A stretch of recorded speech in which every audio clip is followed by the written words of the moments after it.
after, I would say, about 8-9 months, I moved down to Lower Manhattan to 22nd Street. We rented a place.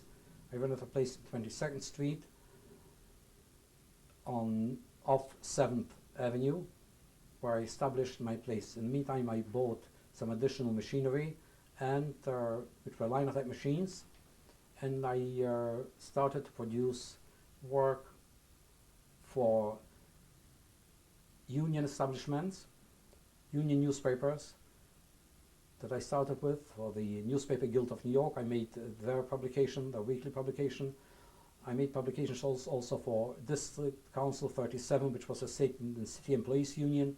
I worked for them for many years. I would say about 18-20 years I produced their bi-weekly newspaper, the DC paper. From 22nd Street, after about 3 years, my place became a little too small and I had to enlarge my business. I moved over to 24th Street between 5th and 6th Avenue, where I rented a whole floor, and I enlarged my business, and I continued to work in my business there, doing work mostly for the airlines, where I set the type from scratch until the negatives for 3 airlines, Pan American, TWA, and American Airlines.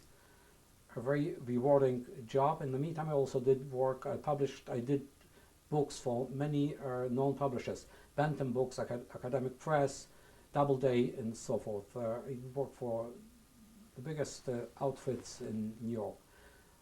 I have to add the airlines generally. I don't want to criticize because from them.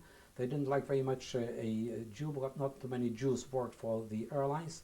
But I gave my heart away for them, and they appreciated my work. And not once, when the president of TWA needed some advice how to present his point of view with respect to the union, he called on me to give him some advice and prepare his TV appearance on national TV. Are you still working as of today, or did you retire? No, I sold my business. It's going to be now 9 years. Are you active in the community? I sold my business in December 85, actually January 86. Mm-hmm. Are you active in the community, in the synagogue? Yes, I'm active, yes, definitely. Yes. Could you tell us about your family now? Or what is the size of your family? Who is a dear, beautiful wife, to be only well and healthy. I love her dearly. It's going to be now 48 years that we are married, until London 20, with good health. Life wasn't easy, especially the first years in the business. It was very tough, and I have to say I worked, or maybe even slaved, 18 hours a day. Although the first years I also was in business, I studied at the yeshiva here, but nevertheless I managed somehow to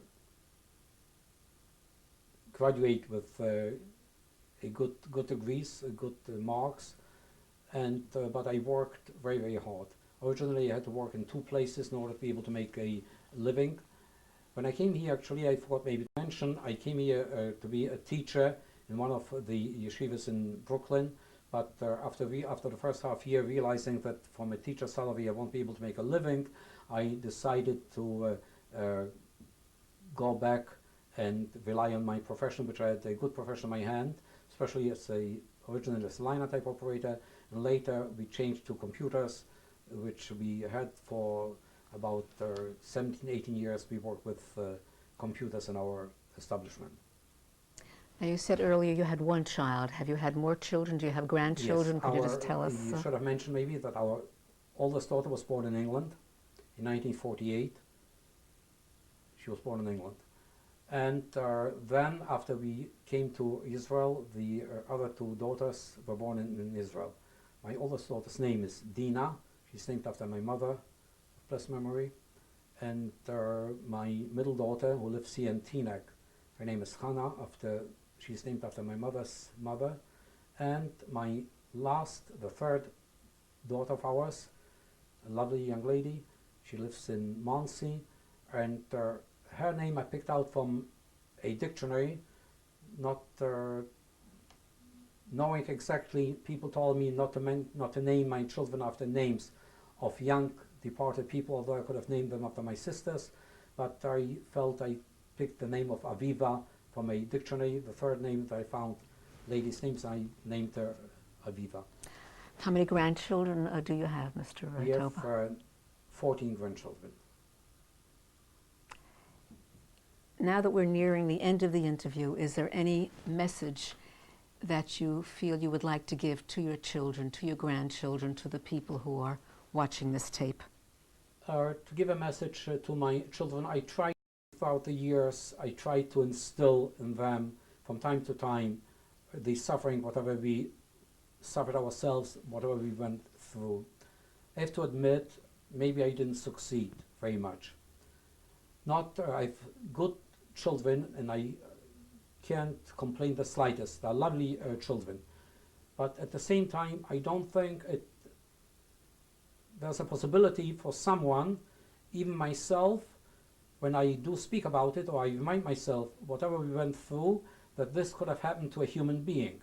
Therefore, I cannot expect from children to appreciate and understand fully whatever took place in our lives during those concentration camp years.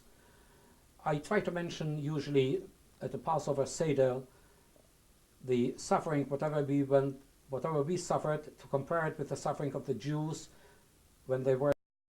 And I always stressed, and I feel it wholeheartedly, that our suffering was much more severe, although it may go against the grain of the established norm in Jewish orthodoxy, but I have to say that our suffering was definitely much more severe than the suffering of the Jews who were enslaved in Egypt.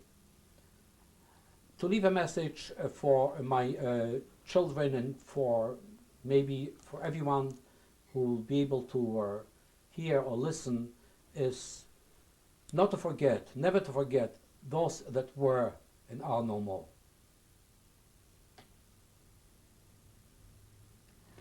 Thank you, Mr. Topel, for giving us this interview.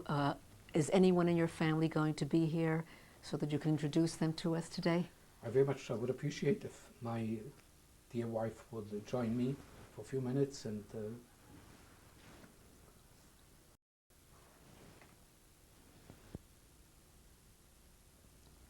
here, it's my greatest pleasure to have my dear and lovely wife, Esther, to join me here in this important interview that I'm giving. And I'm happy to have her sitting next to me. Are your children going to be joining us today? No, the children won't be able to join us because they're out. Two of them are out in, one is teaching in a camp, the other one is in a bungalow colony, and the third one, she lives in Muncie, and no, she won't be able to join us. No. Mrs. Topel, thank you for joining us. How do you feel about Mr. Topel giving his testimony today?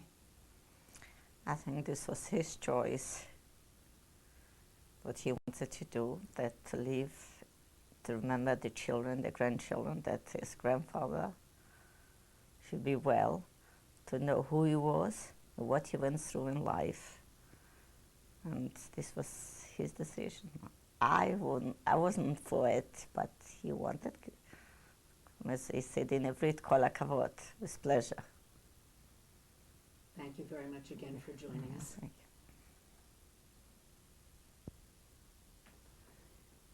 This is a photograph of my mother of blessed memory, and the person next to her is her brother. This picture was taken before my mother got married, and it must have been taken around 1922 or 1922 or 23, somewhere in this year. And unfortunately,